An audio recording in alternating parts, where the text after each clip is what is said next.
Imamat 9 ayat 1 sampai 24. Pada hari yang ke-8, Musa memanggil Harun serta anak-anaknya dan para tua-tua Israel. Lalu berkatalah ia kepada Harun, "Ambillah bagimu sendiri seekor lembu muda untuk korban penghapus dosa, dan seekor domba jantan untuk korban bakaran.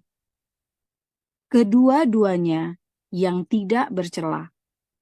Kemudian persembahkanlah itu di hadapan Tuhan. Dan kepada orang Israel haruslah engkau berkata begini, ambillah seekor kambing jantan untuk korban penghapus dosa, dan seekor anak lembu, dan seekor domba, masing-masing berumur setahun dan tidak bercela untuk korban bakaran. Dan lagi seekor lembu dan seekor domba jantan untuk korban keselamatan, supaya dikorbankan di hadapan Tuhan, dan korban sajian yang diolah dengan minyak, karena pada hari ini Tuhan akan menampakkan diri kepadamu. Kemudian dibawa merekalah apa yang diperintahkan Musa ke kemah pertemuan. Lalu mendekatlah segenap umat itu dan berdiri di hadapan Tuhan. Kata Musa, inilah firman yang diperintahkan Tuhan kepada kamu perbuat, agar kemuliaan Tuhan tampak kepadamu. Kata Musa kepada Harun, datanglah mendekat kepada mezbah, olahlah korban penghapus dosa dan korban bakaranmu, dan adakanlah perdamaian bagimu sendiri dan bagi bangsa itu. Sesudah itu, olahlah persembahan bangsa itu, dan adakanlah pendamaian bagi mereka, seperti yang diperintahkan Tuhan. Maka mendekatlah Harun kepada mezbah, dan disembelihnyalah anak lembu yang akan menjadi korban penghapus dosa baginya sendiri. Anak-anak Harun menyampaikan darah lembu itu kepadanya, dan Harun mencelupkan jarinya ke dalam darah itu dan membubuhnya pada tanduk-tanduk mezbah. Darah selebihnya dituangkannya pada bagian bawah mezbah. Lemak, buah pinggang, dan umbai hati dari korban penghapus dosa itu dibakarnya di atas mezbah, seperti yang diperintahkan Tuhan kepada Musa. Tetapi daging dan kulitnya dibakarnya habis di luar perkemahan. Kemudian ia menyembelih korban bakaran. Lalu anak-anak Harun menyerahkan darah korban itu kepadanya. Maka Harun menyiramkannya pada mezbah sekelilingnya. Juga diserahkan merekalah kepadanya korban bakaran itu menurut bagian-bagian tertentu, beserta dengan kepalanya. Lalu dibakarnya di atas mezbah. Isi perut dan betisnya dibasuhnya dan dibakarnya dengan korban bakaran di atas mezbah. Sesudah itu, dibawanya persembahan bangsa ke mezbah. Diambilnyalah kambing jantan yang akan menjadi korban penghapus dosa yang bagi bangsa itu, lalu disembelihnya dan dipersembahkannya sebagai korban penghapus dosa, seperti yang pertama.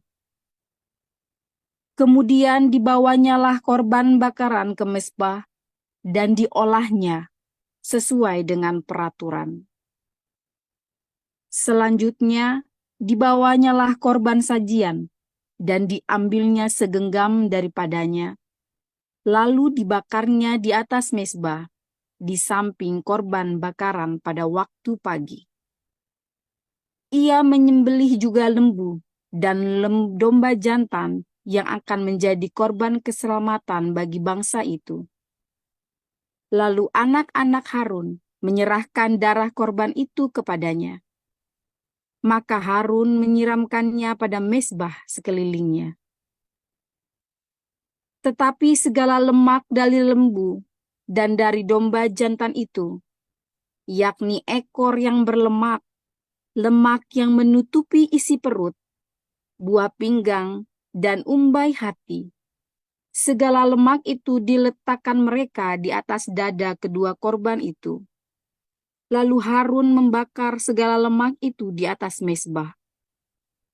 Dada dan paha kanan itu dipersembahkan Harun sebagai persembahan unjukan di hadapan Tuhan, seperti yang diperintahkan Musa.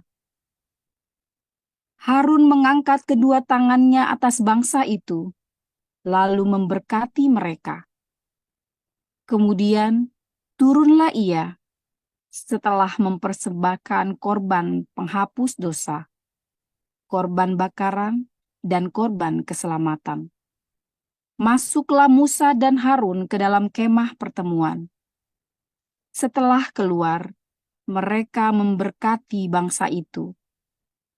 Lalu tampaklah kemuliaan Tuhan kepada segenap bangsa itu.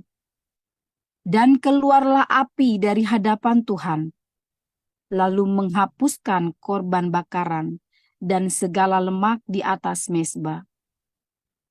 Tak kala seluruh bangsa itu melihatnya, bersorak-sorailah mereka, lalu sujud menyembah.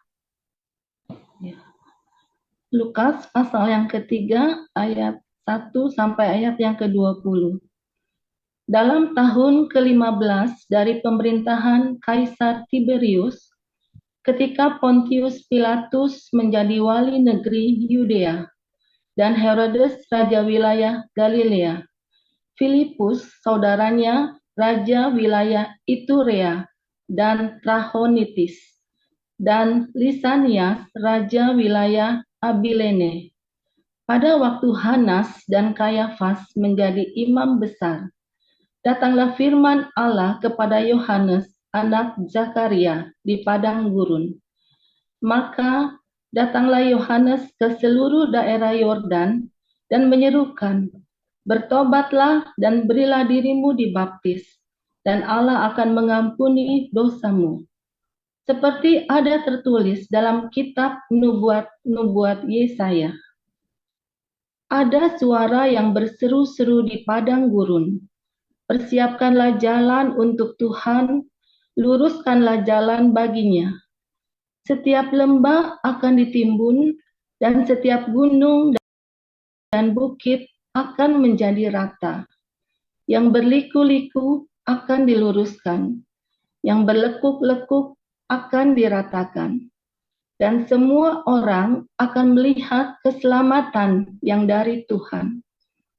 Lalu ia berkata kepada orang banyak yang datang kepadanya untuk dibaptis.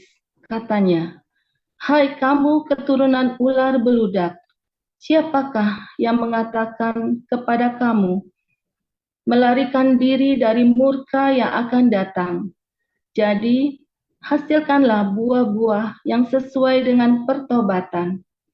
Dan janganlah berpikir dalam hatimu, Abraham adalah bapa kami, karena aku berkata kepadamu, Allah dapat menjadikan anak-anak bagi Abraham dari batu-batu ini."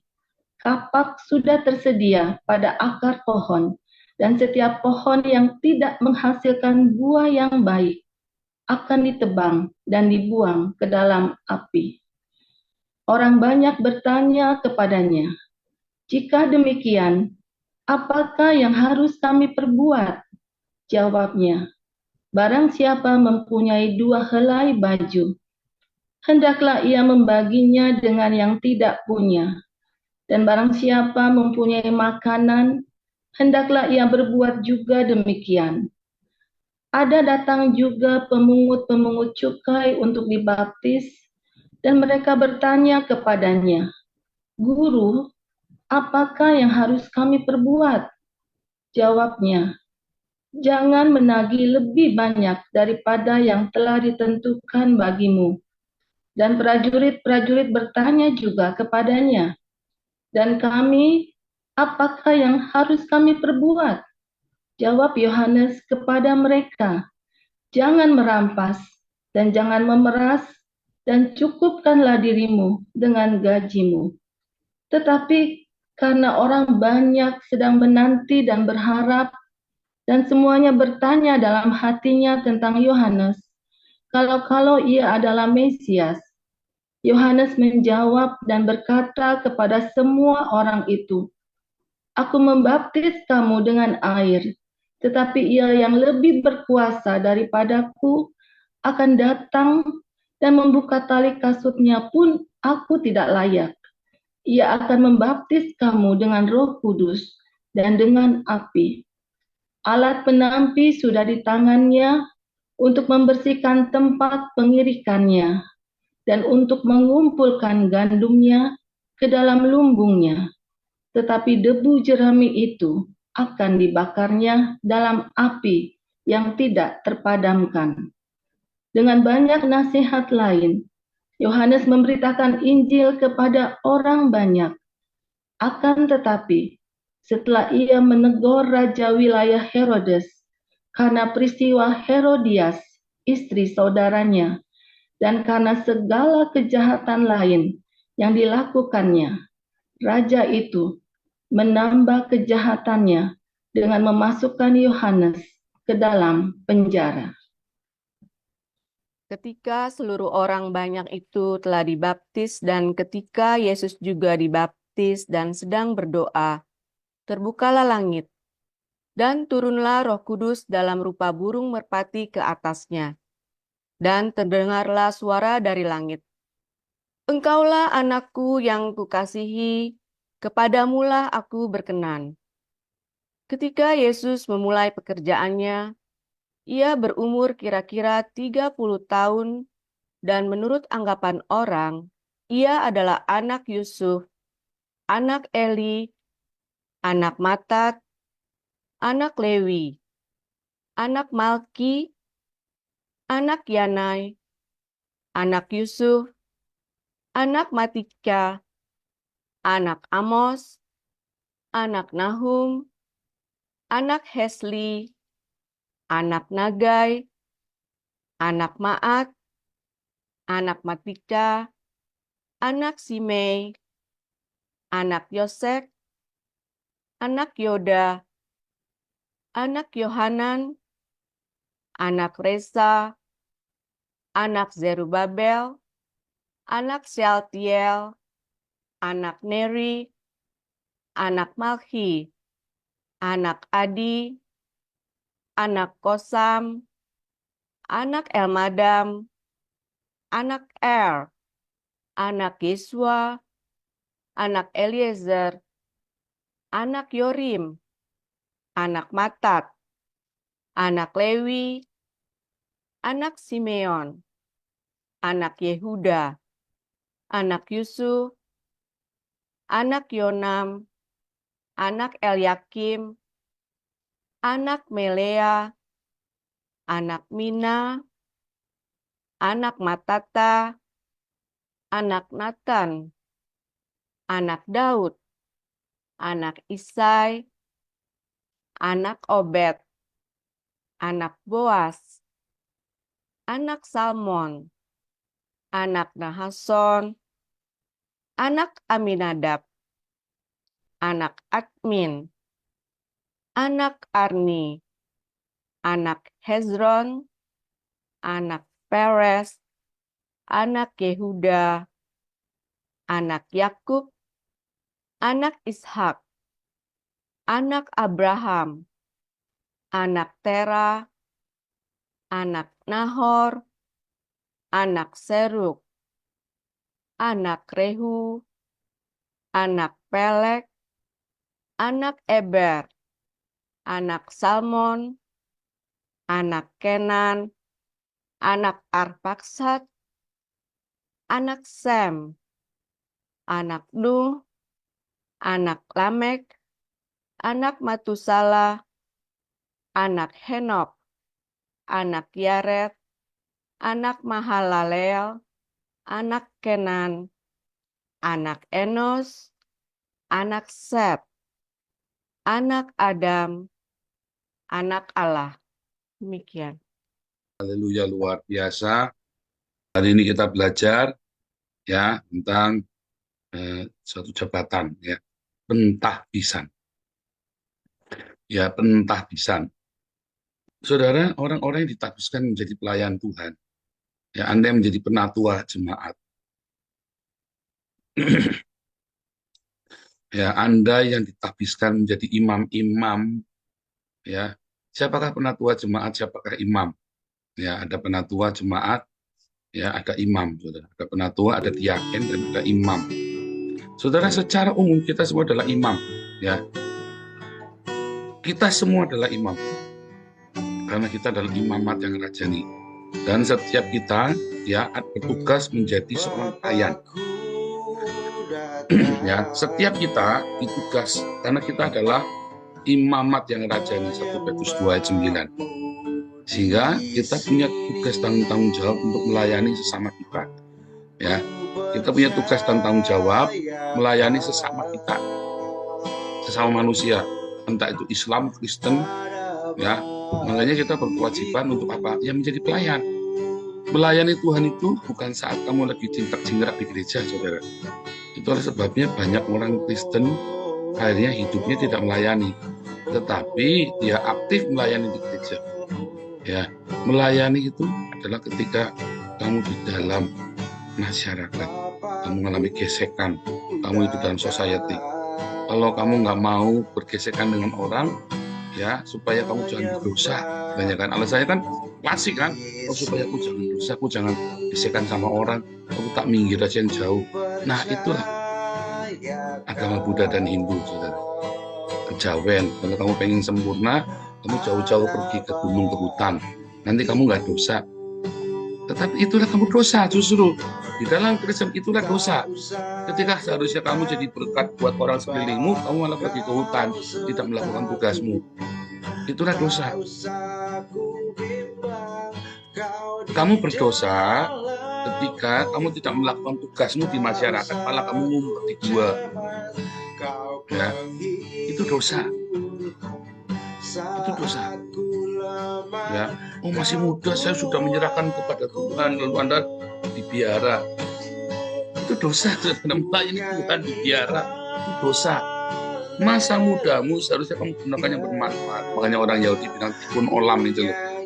Bagaimana kamu berkontribusi terhadap semesta. Banyak orang menghindari pelayanan dalam kehidupan yang nyata, dia pergi katanya melayani Tuhan. Kamu memang bisa melayani Tuhan yang tidak kelihatan, saudara. Oh ya, kamu dengan bersenandung, memuji Tuhan, berdoa lama-lama, bersikir lama-lama. Nggak perlu, nggak perlu itu semua. Itu kamu yang sedang berdelusi menciptakan Tuhanmu. Ya, makanya kalau ada orang Islam, kitab suci. Ya, ini namanya kitab suci. Saya nggak percaya kitab suci, nggak ada kitab yang suci, saudara. Oh, Tuhan, ya Tuhan, emang Tuhan ada. Balik lagi ya, saya bertanyakan kepada kita, apakah Tuhan ada, saudara? Tuhan ada. Ketika kamu melepaskan pengampunan buat musuhmu, Tuhan ada ketika kamu melemparkan berkat untuk musuhmu. Itu Tuhan ada. Tuhan ada ketika kamu bisa memberkati, ya, orang-orang yang selayaknya kamu bunuh. Gitu. Tuhan ada di sana. Tuhan bukan ada di gunung, di gua, di tempat-tempat sepi, di biara. Nggak ada Tuhan di sana. Percaya saya, kamu cuma pergi ke biara untuk kontemplasi, Pak. Kamu nggak akan ketemu Tuhan. Kamu akan ketemu ilusi dari Tuhan. Ya, karena kita seharusnya menjadi imam yang berada di tengah masyarakat untuk mempersembahkan korban, yaitu apa, hidup kita. Mempersembahkan korban setiap hari, korban bakaran api dan getah. karena kita adalah imam dari mereka. Kita melayani mereka ketika mereka membutuhkan doa dan berkat dari kita, dan tentu saja melayani sesama ya, menjadi berkat tentu saja. Nah, lalu kalau ada namanya para diaken yang membagi-bagi makanan, yang bertugas mengatur bagi makanan. Ya, diaken-diaken kita mulai tertibkan ya, orang-orang yang hidupnya nggak tertib kita copot semua. Yang namanya diaken itu harus banyak dengar firman Tuhan. Yang namanya diaken itu melayani meja, melayani, bukan nyuri dari meja, saudara. Tapi Anda melayani, berikan buat orang, ada kelimpahan, ada surplus baru itu buat kamu. Tapi jangan kamu diamnya kecil-kecil. Ya, ini Pak Stephen ngamuk juga yang mau bikin depot, saudara ya. Mau dibikin depot semua, jadi akan bikinnya sistemnya kerja saja. Karena pusing itu, kata Pak Stephen, pusing. Orang kenapa harus dikontrol, capek sekali ya. Kenapa kayak itu tadi ya, kita ini dipercaya oleh masyarakat, saudara, untuk mengelola uang yang diberikan kepada Tuhan. Nah, tetapi sayang sekali banyak sekali orang-orang yang diberi kesempatan melayani, tidak melayani dengan benar. Sayang sekali ya. Saya kadang-kadang mikir, orang mau dikasih kesempatan ya. Itulah ya, dari situ kan sebenarnya ini kan pertunjukan. Anda kan melihat mengapa orang tetap miskin, mengapa ada yang diberkati. Karena diaken ini dia benar-benar mengelola dengan tanggung jawab. Tapi kenapa ada yang tetap miskin? Karena dia tidak tanggung jawab, dia asal-asalan kasihnya. Ayamnya kecil-kecil, banyak bulunya, kadang-kadang nasinya coklat-coklat, kadang-kadang sayurnya basi. Nah itu, saudara ya. Juga sama ya, yang melayani kita sesama, ini yang terbaik, asal begini saja sudah bagus. Saya selalu tegur ya, kalau kami melayani sama-sama, udah gini sudah bagus. Sebelum kita masuk ke dalam kasih yang terbaik. Firman Tuhan, kita nyanyikan lagu. Oh, gini saja sudah bagus. Tuhan. Dulu ya, terus terang saja ya, dulu ya. Saya banyak ketemu orang-orang seperti itu, yang itu adalah keluarga saya sendiri rata-rata. Wah, sudah bagus begini. Saya bilang nggak bisa lah, kita mau ngasih-ngasih, kalau nggak usah. Saya gituin, saudara ya. Mau ngasih-ngasih, kalau kamu malas ngasih nggak usah. Nggak usah dong, ngapain? Berarti kan kamu nggak lihat ngasih, cuma asal-asalan saja. Nggak usah. Yang penting kan ngasih, bukan. Yang penting hatimu ikhlas apa enggak. Yang penting hatimu ikhlas apa enggak. Kalau nggak usah. Ya nggak usah, mendingan jangan. Karena itu Tuhan nggak berkenan. Ya, karena Tuhan nggak berkenan. Ya, kemudian ada penatua. Penatuanya adalah orang-orang yang seharusnya menjadi pengayom. Ya, nah di tempat kita yang namanya penatua itu biasanya pembina. Ya, dewan pembina itu, pengurus itu penatua. Para pengurus ini adalah para diaken-diakennya, saudara ya. Para pengurus, para aktivis itu ya. Itu adalah diaken-diakennya. Kalian yang melayani ini adalah diaken yang membantu kelancaran Bun Pagi Koinonia. Ya, karena Bun Pagi kan sentranya kita kan di Bun Pagi, saudara. Sentra komunitas ini kan ada di Bun Pagi. Ya, movementnya kita adalah diakonia. Ingat-ingat ya, movementnya kita, ya, kebangunannya, movementnya kita adalah diakonia. Sentranya di Bun Pagi. Ya, yang malam semua itu, malam itu adalah ya ini ya, jualannya kita, dengan kutip ya. Itulah hura-huranya kita. Ya, celebrationnya kita, yang kita ngantem politik, kita cerita tentang apapun, tambah lagi sekarang apologetika. Tapi sentranya kita, hidupnya kita dalam kedalaman adalah Embun Pagi, saudara. Doa pagi ini setiap jam 4 pagi. Makanya semua diaken ya wajib ya ikut ya. Ya, ngurus ini yang masih bandel ini Pak Stephen, yang masih bandel ini. Ya, tapi Pak Stephen ngikutin ya, Mas Stephen tuh ngikutin dari YouTube, makanya dia bisa update. Dari mana saya tahu ya, kalau saya nanya, saya kan sering nanya, dan dia sering nanya ke saya. Tapi sebenarnya saya pengennya Bun Pagi. Hanya Pak Stephen kan jamnya suka beda-beda sama kita ya. Ya pergi-pergi juga sering jet lag ya, karena setiap minggu Pak Stephen itu pergi ke luar negeri. Jadi sering jet lag. Nah, itu ya saudara ya. Nah, saudara, yang menjadi sentranya kita, komunitas kita adalah embun pagi. Dan yang gesekannya paling kurang adalah embun pagi. Ya karena mereka sama-sama saling merendahkan diri, mereka tahu tiap hari mendengar firman. Yang gesekannya paling banyak ya dulu ya yang celebration itu. Ya kalau Damaris sendiri sudah jarang gesekan. Kenapa? Karena sudah ditertibkan. Ya ada 1-2 gesekan, tapi udah jarang sekali ya. Nah, dari imam, diaken dan penatua ini, saudara, maka ketika ditahbiskan selalu ada korban bakaran. Kita sudah belajar ya, ordination offering kali ya, korban bakaran untuk pentahbisan. Tapi dalam setiap pentahbisan itu, ya semua korban itu disebutin ya, kecuali korban sajian nggak disebutin. Tapi korban penebus salah, korban guilt of sin, korban penebus dosa, korban penebus salah, korban pendamaian, itu semua ya ada 6 korban, yang 5 itu dilakukan. Ada yang unik saudara, di ayat terakhir dalam imamat tadi, imamat ke-9 tadi ya, yang unik apa saudara? Ada api yang menyala di situ saudara. Kenapa bukan Harun yang bakar? Kenapa bukan Musa, bukan imam, tapi api itu keluar sendiri. Itulah baptisan api buat kita semua. Ya, api yang membakar korban bakaran itu. Ya, dan itu sering terjadi ya. Noah, hanya Samson, masih olahan, api menyambar dari langit. Elia, ya waktu masih korban bakaran, waktu sebelum menyembelih nabi-nabi Baal itu, termasuk tadi ya, yang imamat 9 itu ada api yang keluar, ya.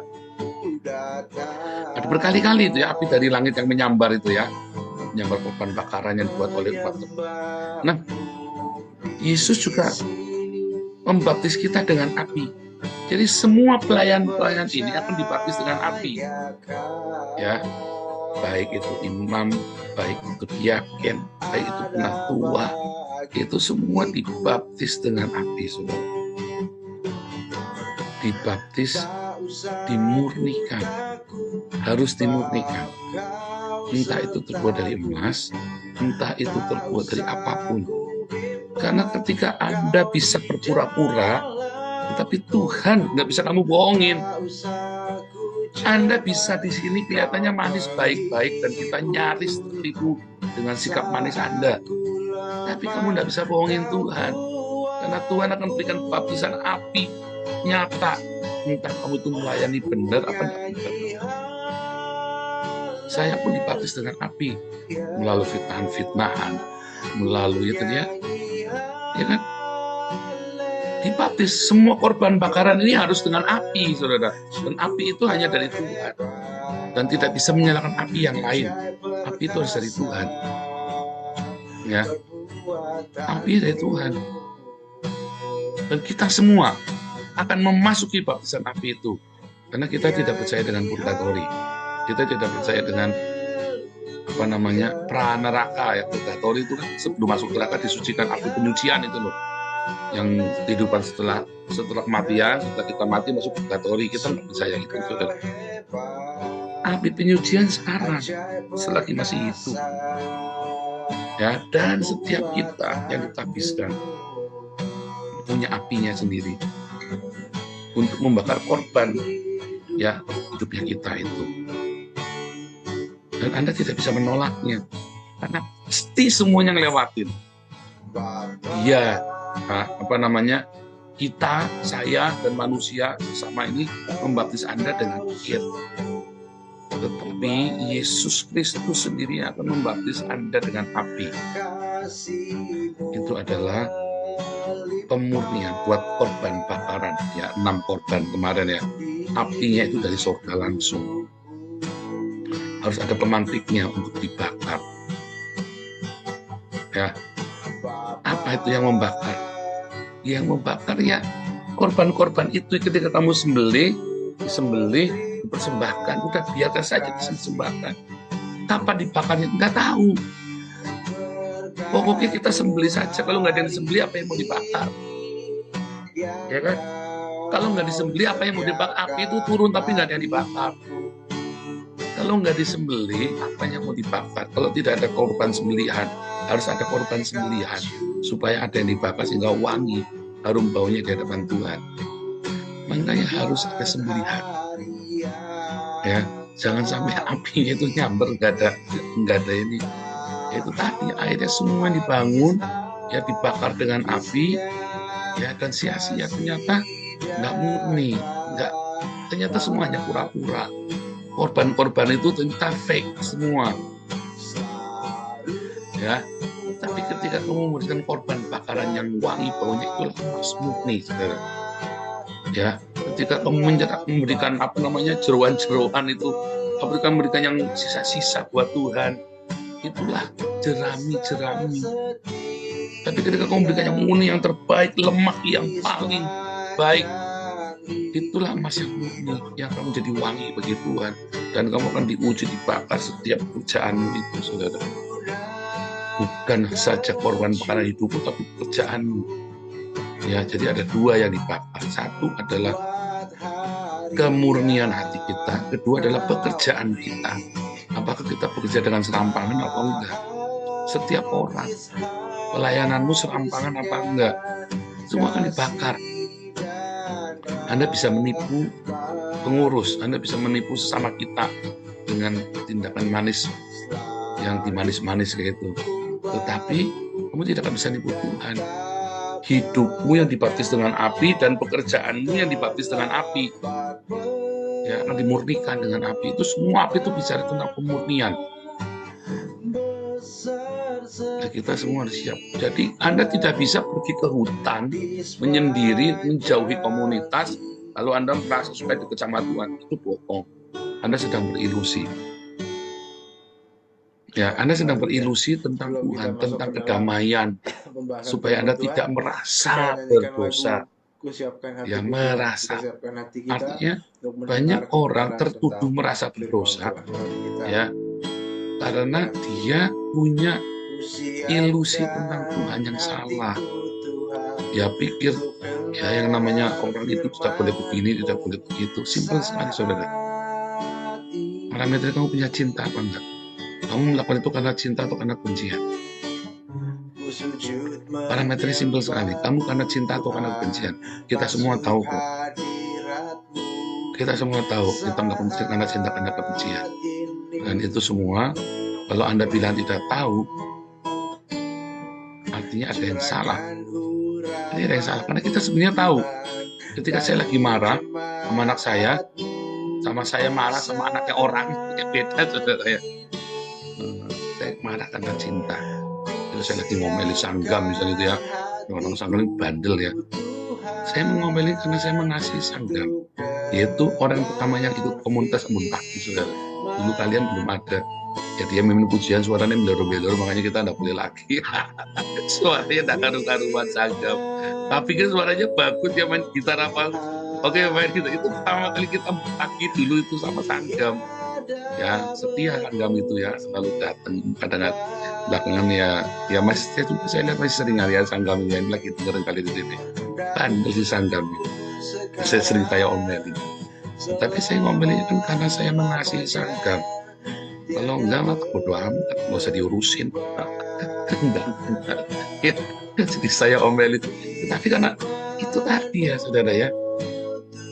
Saya ngomelin karena marah, karena saya benci, atau karena saya mengasihi. Yang tahu kan saya, saudara. Orang nggak tahu. Ya nggak apa-apa. Nah, makanya ya saya sudah dibilang, kalau ada orang ngeritik saya, kamu ngeritik nyumbang, enggak ngeritik. Saya sama itu, saudara ya. Sama kan, kalau saya habis ngomelin kan saya mesti ngasih, saudara. Habis ngomelin ya mesti saya mikir ke nasibnya kalian. Kalau saya ngomelin itu pasti saya mau ngasih, saudara ya. Ingat-ingat ya, kalau saya lagi ngomelin kamu pasti saya mau ngasih. Cuman saya jengkel. Jengkelnya bukan jengkel karena bukan. Kenapa kamu mepet? Nah, kan gitu kan. Kenapa kamu mepet? Gitu kan. Kenapa kamu nggak persiapan dari dulu? Kamu ini telet, selodeh sekali hidupnya kamu. Itu ya saudara ya. Kita tahu ya kapan kita mengasihi, kapan kita kapan kita kena kebencian. Ingat-ingat itu saudara ya. Ingat-ingat yang tahu kamu. Balik lagi saudara. Di dalam pelayanan kita ada gesekan pasti. Waktu gesekan itu ingat-ingat ya. Aku ini gesekan karena aku mengasihi atau karena aku jengkel, karena aku benci. Nah, ingat-ingat itu saudara. Karena kita semua akan mengalami baptisan bukti. Ya. Oh ada saudara ya, kita salah paham karena dua-duanya saling mengasihi tapi beda cara. Ya, beda cara. Bisa gesekan. Ya, bisa gesekan. Saya dengan Pak Yus itu kasih supaya yang ngurusin ini, kita sering gesekan saudara. Pak Yus itu orangnya atosnya nemen ya. Saya juga atosnya nemen saudara. Tapi Pak Yus ini atosnya nemen. Tetapi Pak Yus itu ngajarin saya Pak, kalau kerja itu yang runut, yang disiplin. Nah saya kan nggak bisa kerja begitu saudara, kita kan orang Indonesia, susah kerja kayak Pak Yus. Pak Yus ini kayak Pak Awe itu loh, Pak Awe cuma Pak Awe diem, kalau Pak Yus ngoceh, jeder gitu Pak Yus ini ya. Tapi Pak Yus bener, saya yang salah. Ngomelnya Pak Yus bukan ngomel mutung, dia tetap bantu sambil ngomelin sambil bantu kita saudara. Semua kita tuh yang ngurus Pak Yus ya, izin apa semua itu Pak Yus semua yang ngurus, perizinan sampai ya bikin tentang notaris apa segala itu Pak Yus semua yang ngurus sambil ngomel-ngomel saudara. Sambil ngomel-ngomel, bukan ngomel mengeluh, tapi ngomelin saya gitu. Ngajarinya memang caranya ngajari ngomelin gitu dia. Nah itu kan kita harus tahu. Jadi pasti ada bentrokan, nggak mungkin nggak ada, pasti ada gesekan. Jadi jangan rasa. Karena kita semua kan dibaptis, korban bakaran itu harus dibakar dengan api. Nah, kalau nggak dibakar dengan api ya bosok, dagingnya mau berapa hari. Kalau kamu sudah nyembelih pasti harus ada bakar.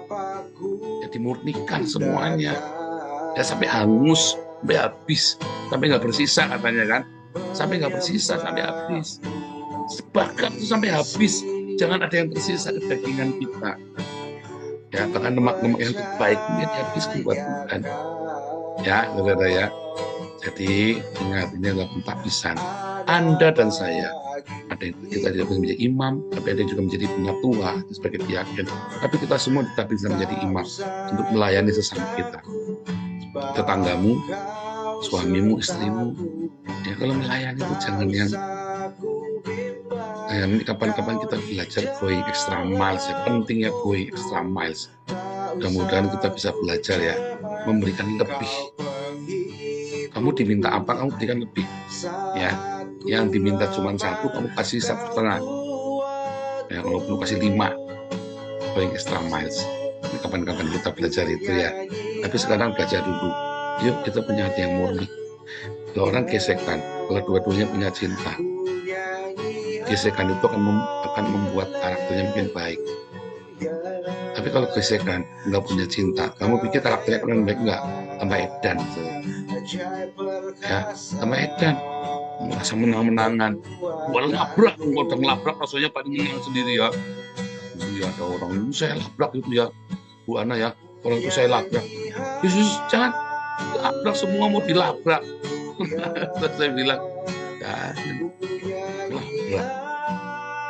Rasanya paling benar, semuanya dilabrak, nggak usah saudara ya. Kalau kamu punya cinta, gesekan itu akan membuat karaktermu jadi baik. Kalau kamu nggak punya cinta, gesekan itu akan mengeluarkan sifat aslimu, dan bukan cuma mengeluarkan sifat aslimu saja, kamu akan orgasme dengan sifat aslimu yang busuk itu saudara. Kamu akan jadi tambah makin jahat. Kamu pikir gesekan itu membuatmu tambah baik. Kalau hatimu tidak baik, gesekan itu akan bikin kamu jadi tambah nggak baik. Pencobaan itu tidak mengubah hidupmu, saudara. Pencobaan itu tidak mengubah karaktermu. Pencobaan itu memunculkan sifat aslimu, saudara. Ya. Lalu responmu bagaimana? Sama gesekan, kalau kamu punya cinta, kamu kan jadi makin baik gesekan itu. Oh, iya saya salah ya. Udah, sorry Pak. Nah, gesekan itu, oh iya saya salah. Dan kali kita hati-hati. Iya kita ingat-ingat tadi saya salah. Tapi kalau kamu tidak punya cinta, kamu mau menang-menangan, kamu jadi tambah edan, saudara. Memunculkan sifat aslimu dan malah memperkuat apalagi kamu menang, saudara ya. Lawan tuh. Itu ya saudara ya. Ingat-ingat ya, baptisan api. Tuhan Yesus memberkati.